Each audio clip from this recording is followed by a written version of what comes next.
السلام علیکم ناظرین، نیوز وائز میں خوش آمدید۔ میں ہوں افتخار شرازی، میرے ساتھ اسٹوڈیوز میں ہیں عارفہ نور، اور واشنگٹن سے ویڈیو لنک پہ ہمارے ساتھ ہیں زاہد حسین صاحب۔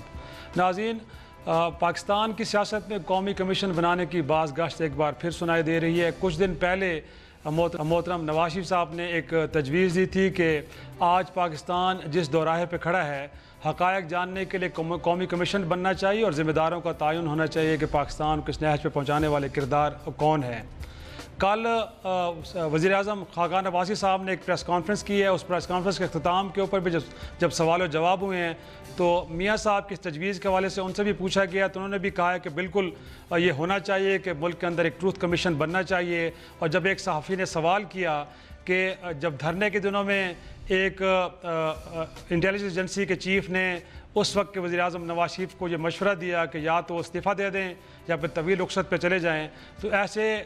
شخص کے خلاف کیا کارروائی کی جا سکتی ہے؟ تو پرائم منسٹر کا کہنا تھا کہ اس حوالے سے حقائق کو منظر عام پہ لانا جاننا بڑا مشکل ہوتا ہے، لیکن یہ حقائق جاننے کے لیے بہتر ہوگا کہ ایک ٹروتھ کمیشن بنا دیا جائے تاکہ پتہ چلے کہ ایسے واقعات ہوتے کیوں ہیں، اور جو سول ملٹری ریلیشنز کے اندر جو تناؤ ہے اور جو گڑبڑ ہے اس کے حوالے سے بھی حقائق لوگوں کے سامنے آنے چاہیے۔ بات کریں گے کہ اگر یہ کمیشن بنتا بھی ہے تو کیا واقعی اس کے بعد ہم سمجھیں گے کہ جو پاکستان کے اندر سول ملٹری ریلیشنز کے اندر جو تناؤ ہے ہمیشہ کے لیے ختم ہو جائے گا اور تمام ادارے اپنے دائرہ کار میں کام کریں گے۔ آگے چل کے بات کریں گے پروگرام کے دوسرے حصے میں پاکستان اور بھارت کے خفیہ ایجنسیوں کے سابق سربراہوں کی کتاب مارکیٹ میں آئی ہے، اسپائی کرونیکلز کے نام سے۔ جنرل اسد درانی اور امرجیت دلت ہیں جو را کے سابق چیف ہیں، مشترکہ کتاب ہے، بڑے انکشافات کیے گئے ہیں، لیکن آج سابق چیئرمین سینیٹ رضا ربانی صاحب نے سینیٹ میں کھڑے ہو کے جو اسپیچ دی ہے اور سوال اٹھائے ہیں کہ کیا جب یہ کتاب لکھی جا رہی تھی اور بڑے اہم قومی رازوں سے پردہ اٹھایا جا رہا تھا تو جنرل اسد درانی صاحب نے کسی سے اجازت بھی مانگی تھی کہ نہیں، اور کیا اگر یہ کام کوئی سیاستدان کرتا تو اس کے اوپر غداری کا مقدمہ چلتا، اس کو غدار کہا جاتا، لیکن آج جرنیل نے لکھی ہے کتاب تو کہیں سے کوئی آواز نہیں اٹھ رہی پروگرام کے۔ اور ساتھ میں نواز شریف صاحب نے بھی مطالبہ کیا کہ بالکل جو انہوں نے ممبئی اٹیکس کے حوالے سے انکشافات کیے ہیں درانی صاحب نے اس کتاب کے اندر، اس کو لے کے ایک قومی سلامتی کا اجلاس بلایا جانا چاہیے اور حقائق کو سامنے لانا چاہیے۔ پروگرام کے آخر میں ذکر ہوگا نگراں وزیر اعظم کا، بڑے دنوں سے ہم اس کا ذکر کر رہے ہیں اور لگتا یہ ہے کہ شاید آنے والوں کو اتنی فکر نہیں ہوگی جتنے میڈیا کو فکر ہے کہ جو 60 دنوں کے لیے اس ملک کی باغ دوڑ سنبھالے گا، اگرچہ وہ 60 دن بڑے امپورٹنٹ ہے جس کے اندر اس ملک کے اندر 2018 کے انتخابات ہونے ہیں اور نئی حکومت بننی ہے، لیکن وہ کون ہے وہ شخص ابھی تک اتفاق کیوں نہیں ہو پا رہا حکومت میں اور اپوزیشن میں، اس کو بھی ڈسکس کریں گے۔ سب سے پہلے اپنی ٹاپ سٹوری کی طرف۔ انٹیلیجنس ایجنسی کے سربراہ کا پیغام مجھ تک پہنچایا گیا کہ میں مستعفی ہو جاؤں، اور اگر یہ ممکن نہیں تو طویل رخصت پر چلا جاؤں۔ یہ چیزیں پروسیکیوٹ کرنا ناممکن بات ہوتی ہے۔ یہ وہ چیزیں ہیں جو ہر ملک میں ہوئی ہیں، ایک نہ ایک حوالے سے انہوں نے ایک ہی طریقہ اپنایا ہے، ایک ٹروتھ کمیشن بنا دیا جہاں یہ سب حقائق عوام کے سامنے رکھ دیے جاتے ہیں۔ یہ ایک نیشنل ڈائیلاگ کا حصہ ہونا چاہیے اگلے الیکشن کے بعد کہ تمام جماعتیں بیٹھیں اور یہ فیصلہ کر لیں کہ ماضی میں جب سے پاکستان بنا ہے آج تک جو کچھ ہوا ہے اس کو کم از کم ہم ڈاکیومنٹ کر لیں۔ پروگرام ایک بار پھر خوش آمدید۔ عارف ان فیکٹ یہ جو کمیشن بنانے کی بات ہے پاکستان میں کوئی انہونی یا انوکھی بات نہیں ہے۔ 2 لخت ہوا جب 71 میں ملک، تو اس وقت بھی ایک کمیشن بنا جس کو حمود الرحمان کمیشن کہا جاتا ہے، اس کی رپورٹ کئی سالوں تک سرد خانے میں پڑی رہی، بعد میں منظر عام پہ ضرور آئی، لیکن اس وقت تک بہت سارے کردار شاید اس دنیا سے چلے گئے تھے اور کسی کو سزا نہیں ہوئی۔ اس کے بعد ہم دیکھیں تو ایک مسنگ پرسنز کے حوالے سے کمیشن بھی بنا، پھر ایبٹ آباد میں اسامہ بن لادن کی ہلاکت کے بعد ایک کمیشن بنا۔ کہا یہ جاتا ہے کہ شاید لیاقت علی خان کو جب شہید کیا گیا اس کے بعد بھی ایک چھوٹا سا کمیشن بنا تھا، اس کی تو رپورٹ کا پتہ نہیں چلا کہ وہ کہاں گئی۔ تو پاکستان میں کمیشن بننا کوئی نئی بات ہرگز نہیں ہے، لیکن وہ کمیشن جب بنتے بھی ہیں ان کی رپورٹس نہ تو منظر عام پہ آتی ہیں، نہ ذمہ داروں کو جو تعین ہوتا ہے ان کو کسی قسم کی سزائیں مل پاتی ہیں۔ اگرچہ دوبارہ ایک ڈیبیٹ آئی ہے اور کہا یہ جا رہا ہے کہ بالکل ایک ایسا کمیشن بننا چاہیے جس کے اندر اس بات کا بھی تعین ہونا چاہیے کہ پاکستان کو اس نہج پہ پہنچانے والے کردار کون سے ہیں، پھر یہ ہے کہ ادارے ان کو اگر ان کو اپنے دائرہ کار میں لایا جائے تو اس کے لیے بھی مددگار ثابت ہو سکتا ہے. تو میں آپ سے پہلے پوچھنا چاہوں گا کہ یہ جو نئی سجیشن آئی ہے آپ کو لگتا ہے کہ بڑی پریکٹیکل ہے اور تمام جماعتوں کو جیسے خاقان عباسی صاحب بھی فرما رہے ہیں کہ یہ الیکشن کمپین کا حصہ ہونا چاہیے کہ اس کے بعد بیٹھیں ایک کمیشن بنائیں اور آپ ملک کو صحیح درست سمت میں لانے کے لیے کمیشن کے علاوہ کوئی اور آپشن ہے ہی نہیں؟ آپ کو بھی یہ لگتا ہے؟ شیرازی صاحب پہلے تو مجھے یہ نہیں سمجھ آ رہا کہ جو بات نواز شریف صاحب کر رہے ہیں اور جو بات شاہد خاقان عباسی کر رہے ہیں اس کے اندر تو بہت فرق ہے، کیونکہ جو نواز شریف صاحب ہیں وہ کہہ رہے ہیں کہ کمیشن جو ہے وہ بلوچستان میں نون لیگ کی حکومت کے خاتمے کی تحقیقات کرے اور سینٹ الیکشن میں ہونے والی ہارس ٹریڈنگ اور چیئرمین سینٹ کے انتخاب کی بھی تحقیقات ضروری ہیں. اور جو شاہد خاقان عباسی ہیں وہ تو کہہ رہے ہیں 47 کے بعد جو واقعات ہوئے ان سب کو دیکھیں. تو یہ تو مجھے تھوڑا سا اس میں فرق نظر آ رہا ہے نا، کیونکہ ایک صاحب جو ہیں وہ تو بات کر رہے ہیں بہت اسپیسیفک سی اور ان انفیئر ایونٹس کی جو بہت ریسنٹ پاسٹ میں ہوئے اور ان کے ساتھ ہوئے ہیں، اور دوسرے صاحب ایک لانگ ٹرم بات کر رہے ہیں اور نیشنل کنسنسس کی بات کریں. میرا نہیں خیال فار ایگزامپل کہ اگر پی پی پی سے آپ بات کریں گے تو وہ مانیں گے جو نواز شریف صاحب کی سجیسچن ہے کہ بلوچستان کو دیکھا جائے. تو پہلے تو سب سے اہم چیز یہ ہے کہ خاقان عباسی صاحب اور میاں نواز شریف صاحب آپس میں بیٹھیں اور یہ فیصلہ کریں کہ پی ایم ایل این کی ڈیمانڈ کیا ہے.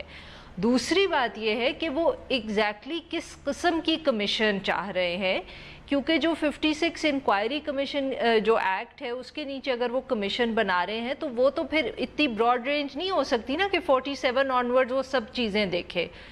وہ تو مطلب کہ ایک بہت اسپیسیفک کوئی ایونٹ ہوتا ہے، چاہے اس کی انویسٹیگیشن ٹھیک ہو یا نہ ہو، اس میں سے کچھ نکلے یا نہ نکلے، بٹ جتنے بھی آپ نے کمیشنز کی بات کی دے ور ویری اسپیسیفک ایونٹس اور ان کی انویسٹیگیشن ہوئی. شاہد خاقان عباسی صاحب تو ایک جو براڈ رینج کی بات کریں، جب میں نے ان کا پہلی مرتبہ بیان سنا تو مجھے تو یہ لگا کہ جیسے وہ ایک ٹروتھ اینڈ ریکنسیلیشن کمیشن کی بات کریں جیسے ساؤتھ افریقہ میں یا کہیں اور ہوا ہے. مگر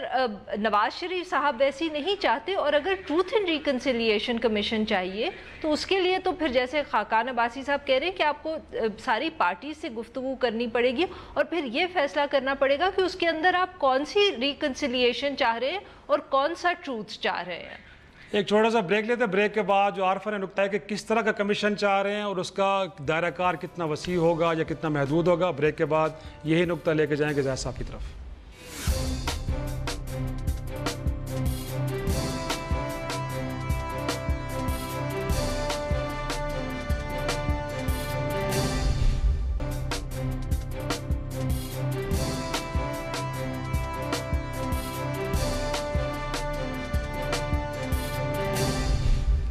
پروگرام میں ایک بار پھر خوش آمدید. زاہد صاحب آپ کی طرف آتے ہیں. ایک تو تھوڑا سا یہ بھی بتائے گا کہ کیا ساؤتھ افریقہ کے جو ٹروتھ اینڈ ریکنسیلیشن کمیشن کی ایک ایگزامپل بڑی زبردست دی جاتی ہے کہ وہاں پہ اس کے بعد ملک کو ایک درست سمت پہ ڈال دیا گیا، اگرچہ پاکستان کے اور ساؤتھ افریقہ کے حالات کے اندر کسی قسم کی مماثلت تو ہرگز نہیں ہے، بٹ پھر بھی آپ کو لگتا ہے کہ پاکستان کے حالات کی ضرورت بن گئی ہے کہ ایسا کوئی کمیشن ہونا چاہیے جس میں ماضی کے کرداروں کا بھی تعین ہونا چاہیے کہ کون وہ لوگ تھے کہ جنہوں نے پاکستان کو رائٹ ٹریک سے ہٹا کے رانگ پہ ڈالا، اور ساتھ میں یہ ہے کہ ان لوگوں کے لیے کچھ سزائیں بھی تجویز ہونی چاہیے، یا پھر ایک خاص ایپیسوڈ کو یا ایک انسیڈنٹ کو لے کے جیسے کہ میاں صاحب فرما رہے ہیں کہ 2014 میں انہیں کہا گیا تھا کہ استعفیٰ دے کے چلے جائیں یا پھر طویل رخصت پہ چلے جائیں، اتنے تک ہی محدود رکھنا چاہیے. دیکھیں اس بنیادی طور پہ جو لوگ بات کرتے ہیں جو ساؤتھ افریقہ کی ٹروتھ اور ریکنسیلیشن کمیشن کی، تو اس کی نوعیت بہت مختلف تھی. اس کی ایک تاریخ تھی کہ جب وہاں پہ ایک ریال سے ریشس گورنمنٹ پاور میں تھی، سفید فام گورنمنٹ جو کہ مائنورٹی میں تھی اور وہ اکثریت پہ حکومت کرتی رہی تھی. وہاں پہ ایک جدوجہد کے بعد ایک آزادی حاصل ہوئی تھی، اور اس کے بعد وہاں پہ یہ بات ہوئی تھی کہ جب آزادی کے بعد انہوں نے کہا تھا کہ ریکنسیلیشن ہونا چاہیے، کہ ماضی کو جو بھلا دینا چاہیے اور پھر آگے کی طرف بڑھنا چاہیے، لیکن چند حقائق بھی سامنے لانے چاہیے تاکہ جو ہے چیزیں دوبارہ جو ہے ایک لحاظ سے جو ریکنسیلیشن کی بنیاد ہوتی ہے وہ کیا جائے. تو اس کا پس منظر یہ تھا کہ ریکنسیلیشن اس کی بنیادی چیز تھی. لیکن یہاں پہ جو بات آ رہی ہے اس کا کنفیوژن بہت زیادہ ہے. جو بات جس کمیشن کی بات آ رہی ہے سمجھ نہیں آ رہا ہے کس قسم کی کمیشن کی بات ہو رہی ہے. مگر جو میاں نواز شریف صاحب بات کر رہے ہیں اس سے تو بالکل نہیں لگتا کہ وہ کوئی چاہتے ہیں کہ کسی قسم کی لیکن عارفہ میرا نقطہ تو یہ ہے، اور زاہد صاحب سے بھی یہی پوچھتے ہیں کہ اگر یہ کمیشن بن بھی جاتا ہے تو کیا ماضی سے ہٹ کے کیا اس کے حقائق، اس کی جو فائنڈنگز ہے منظر عام پہ آئیں گی بھی صحیح اور ذمہ داروں کو سزا بھی مل پائے گی؟ زاہد صاحب آپ کیا کہتے ہیں اگر بن بھی جاتا ہے، فرض کر لیں؟ ہاں نہیں، میں یہ کہہ رہا تھا، دیکھیں یہ جو بات صحیح ہے کہ ٹروتھ اینڈ ریکنسیلیشن کا بنیادی مقصد یہ ہے کہ ایک کانفلکٹ، ایک پورے خانہ جنگی رہی ہے، وہاں ایک آزادی کی جنگ لڑی گئی تھی، اس کے بعد انہوں نے کہا کہ اب ماضی کو بھلانا چاہیے، تو لیکن یہ چند حقائق سامنے لانا چاہیے تاکہ اس کی بنیاد پہ پھر آگے کی طرف چلا جائے۔ لیکن یہاں پہ تو بالکل ایک سمجھ، یہ تو کانفلکٹ، یہ بات یہ ہے کہ اگر میاں نواز شریف صاحب سے کی ایک رہی ہے، ایک چپلش رہی ہے فوج کے ساتھ، اس سے کوئی انکار نہیں کرتا ہے، اس میں بہت ساری پیچیدگیاں بھی رہی ہیں، ان کو اقتدار سے بھی ایک دفعہ ہٹایا جا چکا ہے، لیکن اس کی نوعیت جو تھی وہ ایک اداروں کے درمیان تصادم کی تھی۔ اب اس میں ٹروتھ اینڈ ریکنسیلیشن کا مطلب یہ ہوا کہ آپ اداروں کے اندر جو ہے یہ معلوم کریں گے اور پھر کہیں گے باہمی طور پہ جو ہے وہ ساتھ ملا جائے۔ ایک تو یہ کہ سب سے بڑی موقع کی بات آتی ہے، یہ موقع جو ہے، یہ جب آج میاں صاحب یہ بات کر رہے ہیں تو اس وقت کر رہے ہیں جبکہ ان کی جو ہے ایک جو ٹرائل جو ہے وہ آخری لمحات میں شامل ہوئی ہے، تو اب یہ لے کے آئے ہیں کہ فوج کے ساتھ ان کے تعلقات یقینی طور پہ اس کے لیے الگ ایک چیز ہونی چاہیے، لیکن وہ کمیشن کے ذریعے نہیں ہوتی ہے، وہ جو ہے کچھ جو گراؤنڈ پہ حقائق ہیں اس کو سمجھنا چاہیے کہ یقینی طور پہ پاکستان کے اندر جمہوریت کو آگے بڑھانے کے لیے ضروری ہے کہ اداروں کے درمیان تصادم ختم ہونا چاہیے، لیکن وہ کمیشن کے ذریعے تصادم ختم نہیں ہو سکتا ہے، اس کے لیے بہت ساری چیزیں ہمیں کرنے کی ضرورت ہے، اس میں جو ہے آپ کو گورننس بھی بہتر کرنے کی ضرورت ہے، اس میں آپ کو جو ہے سویلین اداروں کو مضبوط کرنے کی ضرورت ہے، اس میں پھر جا کے یہ بات آپ یہ کمیشن بنا دیں گے، اور پھر اس میں ایک تو کمیشن میں کوئی چیز، اس قسم کا کمیشن تو بہت ہی ایک لحاظ سے براڈ ایک بنا رہے ہیں، بات کر رہے ہیں، جیسے آپ بات صحیح کہہ رہے تھے کہ نواز شریف صاحب کچھ اور کہنا چاہ رہے ہیں، خاقان عباسی صاحب جو ہے وہ خود تھوڑے سے آکورڈ محسوس کرتے ہوئے ان کی تائید بھی کرنا چاہتے ہیں اور اس پہ کوئی بات بھی کرنا چاہتے ہیں، تو لیکن یہ کہ اس کی وجہ سے اس قسم کے کمیشن بنانے سے تصادم اور بڑھے گا، کم نہیں ہوگا۔ کہ دیکھیں اگر فرض کیجئے کل آپ نے کہا کہ ٹھیک بنا دیتے ہیں کوئی پارلیمنٹری کمیشن، اس بات پہ جو ہے کرے گی تعین کہ کہاں سے جو ہے خرابی پیدا ہوئی، کیا کیا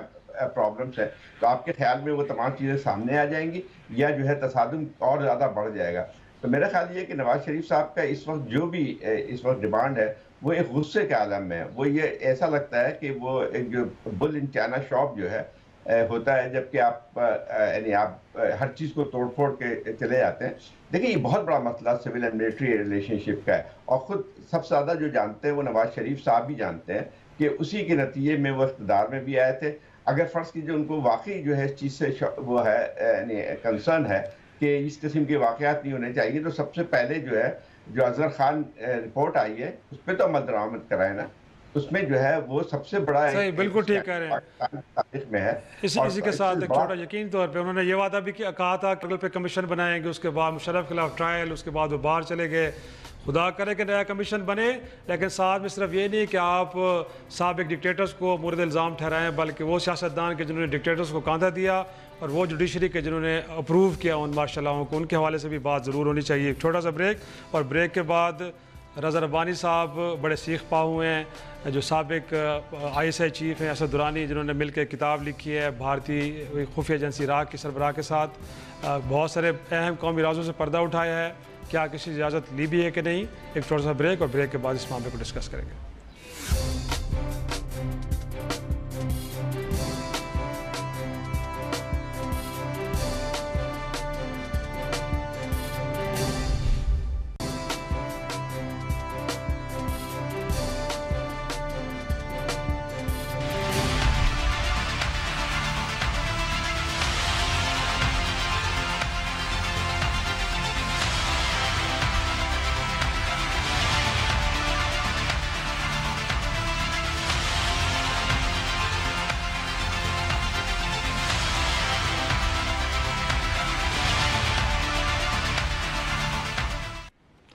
پروگرام ایک بار پھر خوش آمدید۔ اسپائی کرونیکلز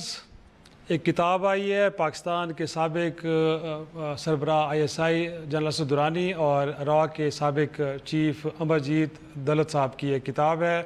بڑا آج کل چرچہ ہے اس کا، اور اس کتاب کے اندر بڑے اہم انکشافات کیے گئے ہیں۔ اگرچہ ہمارے پروگرام کا موضوع تو یہ ہے کہ سابق چیئرمین سینٹ اس کے اوپر بڑا شدید غم و غصے کا اظہار کیا اور کہا یہ گیا ہے کہ اگر قومی راز ریویل کرنے بھی تھے تو کیا جنرل صاحب نے کسی سے پوچھا بھی ہے کہ نہیں، اور اگر یہ کام کوئی ایک سیاستدان کرتا تو یقینی طور پہ پاکستان کے اندر سے غدار قرار دیا جاتا۔ لیکن عارفہ میں سمجھتا ہوں کہ اس کے اندر کچھ اور بڑی اہم مزے کی باتیں کی گئی ہیں، بالکل خود کشمیر کے حوالے سے، جو پاکستان کے اندر مین ڈسپیوٹ ہے، اور یہ وجہ ہے کہ معاملات آگے نہیں بڑھتے۔ اب کتاب پڑھیں تو اس کے اندر یہ کہا جاتا ہے کہ وہ out of the box solution کی جو بات ہوتی ہے وہ کہہ رہے ہیں کہ وہ اس طرف ہمیں جانا چاہیے۔ اب یہ نہیں ہو سکتا کشمیر یا تو بھارت کو مل جائے یا پاکستان کو مل جائے،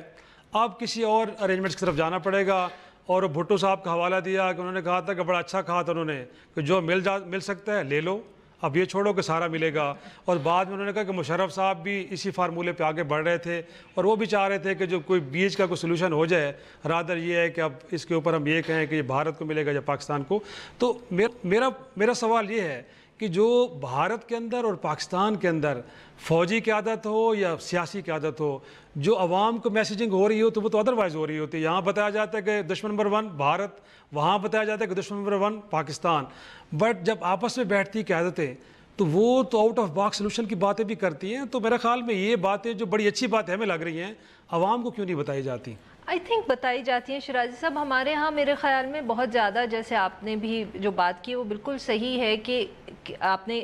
ایک آرگیومنٹ جو کتاب میں ہے اس کو ہائی لائٹ کیا ہے کہ جب بھی کوئی لوگ جو کسی زمانے میں حکومت میں رہیں، کسی بھی پوزیشن میں رہیں، جب وہ کتاب لکھتے ہیں تو اس کے بعد ساری دنیا میں that book is judged on the merit of its arguments. ہمارے ہاں انفارچونیٹلی جب کوئی کتاب لکھتا ہے تو اس پہ سب سے زیادہ تنقید اس بات پہ ہوتی ہے کہ ہاں کیوں لکھی، کس سے پوچھ کے لکھی، جب تم حکومت میں تھے تم نے یہ کیا اور تم نے اب کیوں یہ کہہ دیا۔ جنرل شاہد عزیز نے بھی جب کتاب لکھی اسی قسم کی تنقید ہوئی تھی۔ تو میرے خیال میں یہ زیادتی ہے، اور جنرلی جب بھی کتاب مارکیٹ میں آتی ہے تو اس کو ہمیں یہ جج کرنا چاہیے کہ اس کے اندر کتنی انفارمیشن تھی جو کوئی ہائی لائٹ کی، کوئی ہمیں انسائٹ ملی اور نئی باتیں کیا ہیں جس سے ڈیبیٹ ہوگی اور انڈرسٹینڈنگ بڑھے گی۔ انہوں نے اب کتاب لکھی، اگر اس میں out of the box solution کی بات کی تو لوگ تو ڈسکس کریں گے نا، لوگوں تک پہنچے گی، اس پروگرام سے پہنچے گی اور پروگرام سے پہنچے گی۔ یہ اہم چیز ہے، یہ نہیں کہ کیوں لکھی، کس سے پوچھ کے لکھی، ہم لکھتے تو کیا ہوتا۔ یہ مجھے لگتا ہے کہ یہ ایک ریلیونٹ ڈیبیٹ ہے،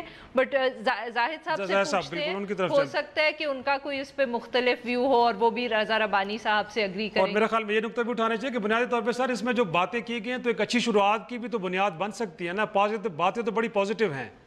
تو میرے خیال میں اب دولت صاحب کی طرف سے یہ بھی ایک سجیشن آئی تھی کہ ریڈ کارپٹ سے ریسیپشن دیا جائے اور جنرل باجوہ صاحب کو اب ہندوستان بلائیں اور ان کے ساتھ بات کریں۔ تو بہت ساری باتیں ایسی ہیں کہ جو میرے خیال میں دونوں ملکوں کے درمیان دشمنی کو ختم کر کے اچھی شروعات کا بھی ایک بنیاد بن سکتی ہیں۔ تو رضا ربانی صاحب کا کرٹیسزم آپ کس طرح دیکھتے ہیں سر؟ دیکھیں، ایک بنیادی طور پہ یہ تو حقیقت ہے کہ جب خاص طور پہ ایسے لوگوں کی طرف سے جو کہ انٹیلیجنس چیف رہے ہیں یا کسی بہت ہی اس قسم کے عہدے پہ رہے ہیں تو جو بھی لکھتے ہیں تو اس میں ایک کنٹروورسی شروع ضرور ہوتی ہے۔ ہمارے یہاں صرف نہیں ہے، ہندوستان میں بھی اگر دیکھیں یہ دولت کی یہ جو ان کے را کے چیف رہے ہیں اور جو جن کے اسد درانی صاحب کے ساتھ جو ہے وہ ایک کو آتھر ہیں اس کتاب کے، ان کی طرف سے پہلے بھی ایک کتاب آئی تھی اور آج سے 1.5-2 سال پہلے، تو اس میں ہندوستان میں بڑا ہنگامہ ہوا تھا۔ وہاں پہ بھی کہا گیا تھا کہ انہوں نے بہت ساری چیزیں ایسی کہہ دی ہیں کہ جو ہے نہیں کہنی چاہیے تھے، حالانکہ انہوں نے بہت ہی ایک لحاظ سے جس کو کہتے ہیں کینڈیڈلی کشمیر کے حالات پہ بات کی تھی، اور میرے خیال اس پہ اچھی خاصی ان پہ تنقید بھی وہی تھی جو کہ آج ہمارے یہاں ہو رہی ہے اسی پہ۔ لیکن اس میں فرق یہ آتا ہے کہ میں نے کتاب پوری نہیں دیکھی ہے لیکن میں جو بھی سرسری طور پہ دیکھی ہے تو اس میں ایک لحاظ سے کوئی انفارمیشن یا کوئی لیک نہیں ہے، اس لحاظ سے ایک رائے دی گئی ہے، اور رائے جو ہے وہ آپ کے جو ہے اسد درانی جو یہاں پہ ایک ISI چیف تھے تقریباً 20-25 سال پہلے تھے، اور اس کی ایک رائے ہے جس میں ہم یہ نہیں کہہ سکتے ہیں کہ انہوں نے کوئی سیکرٹ لیک کیا، مجھے تو نظر نہیں آتی ہے۔ لیکن ہمارے یہاں ایک پرابلم اور بھی آتی ہے کہ ایک یہ جس کو کہتے ہیں کہ فتوے جو جاری کرنا ہے وہ ہر طرف سے ہوتے ہیں۔ یہ بات بالکل صحیح ہے کہ اس میں ایسی مجھے تو کوئی بات نظر نہیں آئی ہے کہ جس میں کوئی بہت خوفناک کوئی اسٹیٹ سیکرٹ یا یہ جو ہے ظاہر کر دیا گیا ہے جس کو نہیں کرنا چاہیے تھا۔ ایک رائے ضرور ہے، لیکن ایک دوسری اس کا ایک پہلو اس لیے بھی آیا ہے، اس وقت یہ جو یہ سلسلہ شروع ہے تنقید کا، اس کی ایک وجہ بھی ہے۔ اس کا ایک پس منظر یہ ہے کہ ہمارے یہاں ایک روایات رہی ہے کہ نیشنل سیکیورٹی کا جو ہے ایک تصور جو ہمارے یہاں دیا جاتا ہے اور اس کا پورا اطلاق جو ہے وہ سویلینس پہ بہت زیادہ آتا ہے. یہ بات بالکل صحیح ہے کہ جو ہے وہ اگر یعنی ہر چیز اگر ان کی طرف سے کہی جاتی ہے تو فوراً کہا جاتا ہے کہ یہ نیشنل سیکیورٹی تھریٹ ہے. ہمارے لیڈران پہ اس قسم کی لگی ہے جس کو کہتے ہیں الزامات لگے ہیں. جیسے آپ بے نظیر بھٹو صاحبہ جب تھیں وزیر اعظم تھے تو اس وقت خود جو ہے یہ آپ کے سیکیورٹی ایجنسیز ان کے خلاف جو ہے افواہیں یہ پھیلاتے تھے جس کو کہتے ہیں کہ جو ہے وہ یہ سیکیورٹی تھریٹ ہے. اور اس کو خود زمانے میں یاد ہے کہ نواز شریف صاحب بھی تقاریر کیا کرتے تھے بے نظیر کے خلاف کہ جو ہے وہ یہ ان کو اگر اقتدار میں لایا گیا تو آپ کے تمام راز فاش ہو جائیں گے. تو ایک ہمارے یہاں فضا جو ہے ایک ایسی بن کے آئی ہے جہاں پہ ہر شخص جو ہے اجارہ دار بن گیا ہے کہ نیشنل سیکیورٹی کا سب سے بڑا محافظ وہ ہے اور اسی کا اظہار جو ہے وقتاً فوقتاً ہوتا ہے. میں خیال ہے کہ تھوڑی سی اس چیزوں کو تبدیل کرنا چاہیے ہمارے یہاں تھوڑی سی. یہ جو نیشنل سیکیورٹی کی بھی بات ہے اس میں دیکھیں نا اگر ایک طرف سے غلط بات ہو رہی ہے کہ کبھی میاں نواز شریف صاحب پہ یہ الزام لگ رہا ہے کبھی بے نظیر بھٹو صاحبہ پہ لگ رہا ہے تو کیا اسی الزام کو ہم مطلب کہ اگر ہم فلپ کر دیں گے اور ہم کہہ دیں گے کہ ہم بھی فوجیوں پہ یہ الزام لگائیں گے تو اس سے یہ مسئلہ حل تو نہیں ہوگا نا, یہ تو ایگریویٹ ہی ہوگا.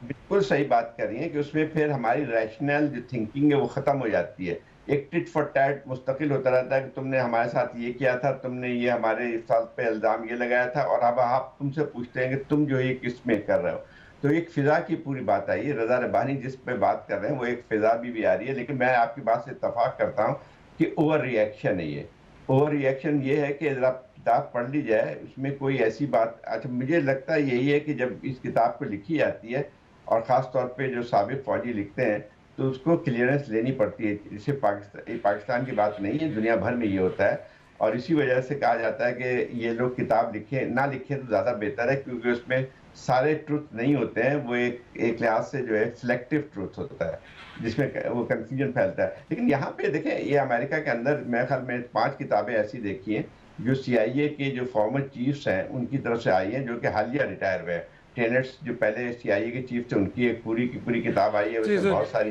درست. ایک اور زاہد صاحب تھوڑی سی بریک لیتے ہیں. دولت صاحب نے ایک اور بھی انکشاف کیا ہے یا پھر خفیہ ادارے کے کیونکہ سربراہ رہے ہیں تو ان کو شاید خفیہ اطلاع ہے کہ 2018 کے الیکشن کے بعد پھر خاقان عباسی صاحب پرائم منسٹر آ رہے ہیں. اب دیکھنا یہ ہے کہ کیا یہ سچ ثابت ہوتا کہ نہیں. ایک چھوٹا سا بریک کے بعد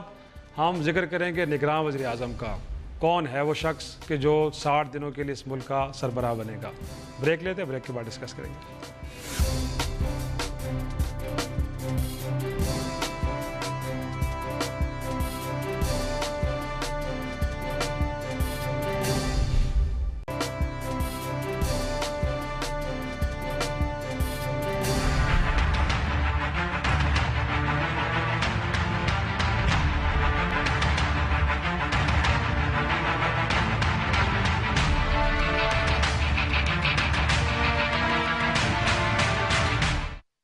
پروگرام ایک بار پھر خوش آمدید. 4-5 روز باقی رہ گئے اس حکومت کے اس پارلیمان کے اور ابھی تک نگراں وزیر اعظم کا معاملہ طے نہیں ہو پایا. 6 نشستیں ہو چکی ہیں خاقان عباسی صاحب اور خورشید شاہ کے درمیان اور بے نتیجہ رہی ہیں اور اب کہا یہ جا رہا ہے کہ شاید کوئی اور ملاقات نہیں ہوگی. اگرچہ کچھ اطلاعات یہ بھی آ رہی ہیں کہ شاید ملاقات کے بغیر ہی فون کے ذریعے ایک اتفاق رائے پیدا کر لیا جائے اور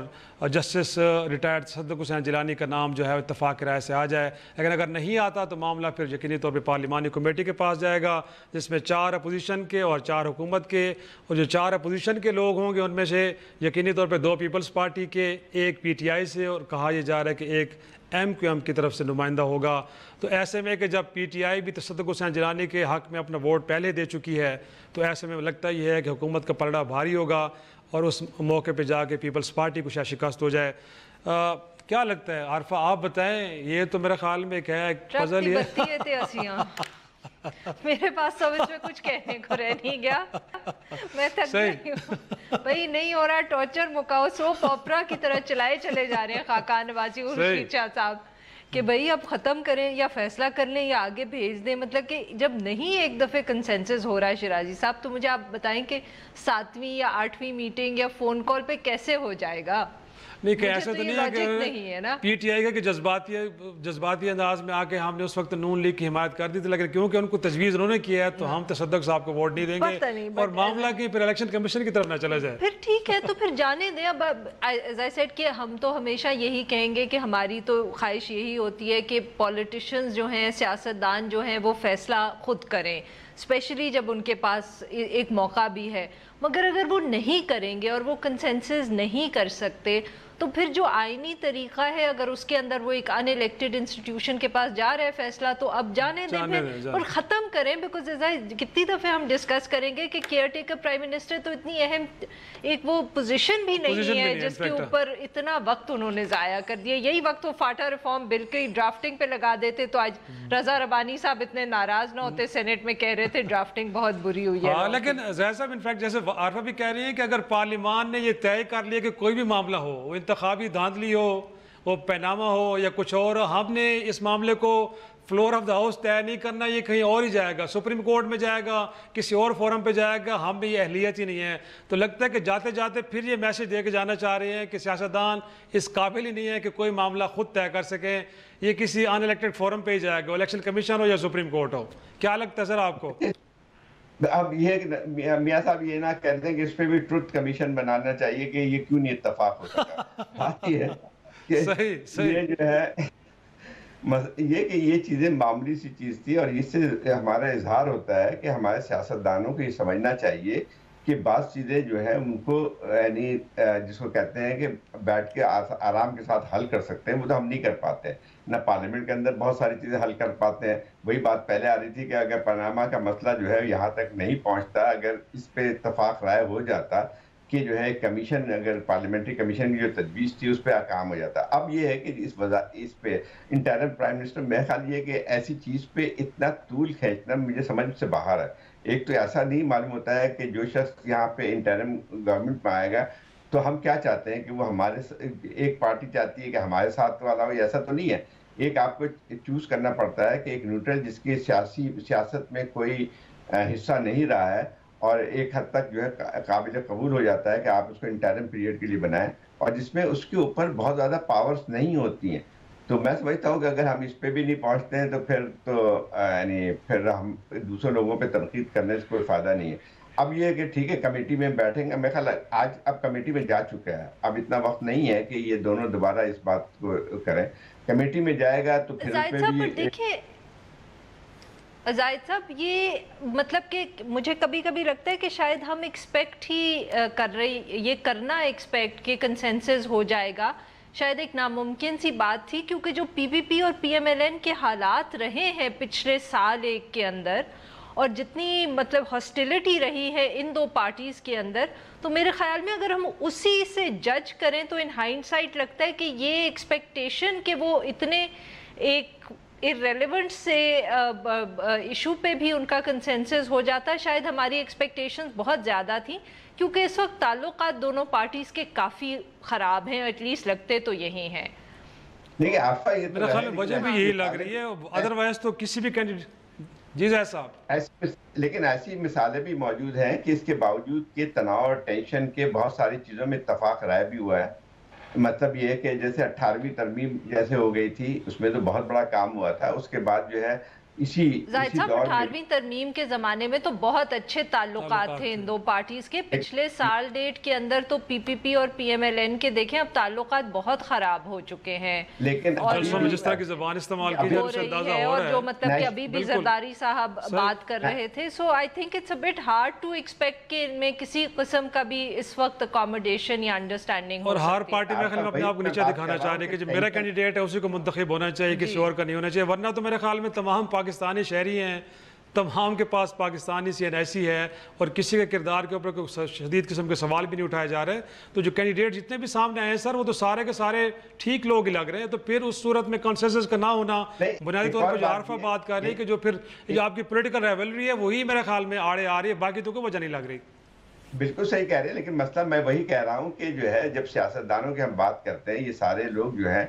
ان کا ایک تجربہ بھی رہا ہے. تو جب ٹینشن کو ہم اتنی زیادہ لے جائیں کہ ہم ایک نام پہ بھی اتفاق نہیں کر سکیں، تو پھر جمہوری عمل جس کو ہم کہتے ہیں وہ کس طرح سے چل سکتا ہے؟ کہ اگر آپ انا کا مسئلہ آپ اس پہ ہی بنا لیں. تو وہی بات آ رہی زاہد ہے صاحب کہ یہاں آپ کے پاس کچھ تھوڑی سی انفارمیشن بھی تھی کہ ان کی جو ٹاکس چل رہی تھیں care taker P M P وہ کہاں جا کے خراب ہوئی ہیں، آپ اس کا بھی ذکر کر سکتے تھے؟ دو چیزیں تھی. دیکھیں ان کی طرف سے 3 نام جو ہے پیپلز پارٹی کی طرف سے دیے گئے تھے. آخری جو تھی اس میں جو ہے ایک سلیم عباس جیلانی صاحب جو فارمر ڈیفنس سیکرٹری رہ چکے ہیں، پھر جلیل عباس جیلانی صاحب جو کہ امریکہ میں پاکستان کے ایمبیسڈر اور سابقہ خارجہ امور کے جو ہے سیکرٹری بھی رہ چکے ہیں، اور تیسرا ذکا اشرف صاحب کا جو کہ پیپلز پارٹی کی سینٹرل کمیٹی کے حالیہ ممبر تک رہے تھے. اس کے بعد جو ہے ان کی پی ایم ایل این میں جو ہے وہ انہوں نے دیے تھے تصدق حسین جیلانی صاحب جو چیف جسٹس رہ چکے تھے، اور ناصر الملک جو اس کے بعد چیف جسٹس بنے تھے، اور شمشاد اختر جو کہ اسٹیٹ بینک کے گورنر رہ چکی ہیں. تو یہ 3 نام جو انہوں نے دیے تھے، لیکن مسئلہ یہ آتا تھا کہ جو ان کی آبجیکشن رہی ہے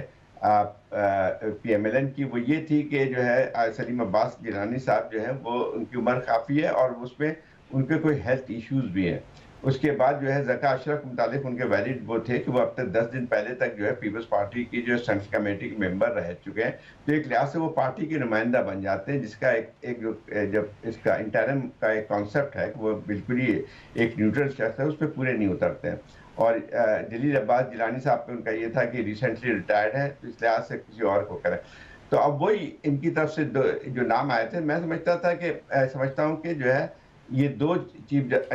پیپلز پارٹی کی ایک یہ بن کے آئی کہ ہم کسی جج کو نہیں بنائیں گے. میرے خیال یہ بھی عجیب سی بات نظر آتی ہے کہ اس میں کوئی وہ نہیں ہے کہ جج بھی ہو سکتے ہیں، سابق جج بھی ہو سکتے ہیں، اور میرے خیال زیادہ تر جو ہے پچھلے بھی جو آپ کے انٹرم پرائم منسٹر تھے وہ بھی ایک سابق جج ہی تھے. تو مسئلہ یہ آتا ہے کہ اب یہاں پہ بات رک گئی ہے کہ جو ہے اب کیا ہوگا. لیکن مجھے لگتا ہے کہ اب ساری چیزوں کو دیکھیں تو اگر اس کمیٹی میں جاتا ہے تو مجھے لگتا ہے کہ تصدق حسین جیلانی شاید نامنیٹ اس لیے بھی ہو جائیں گے کہ پی ٹی آئی نے جی نثار علی خان صاحب نے بھی آج آپ ہی کی بات کی ہے کہ تصدق حسین جیلانی کا جو ان کے خیال میں بھی اس پہ اتفاق ہو جائے بہترین کینڈیڈیٹ ہے.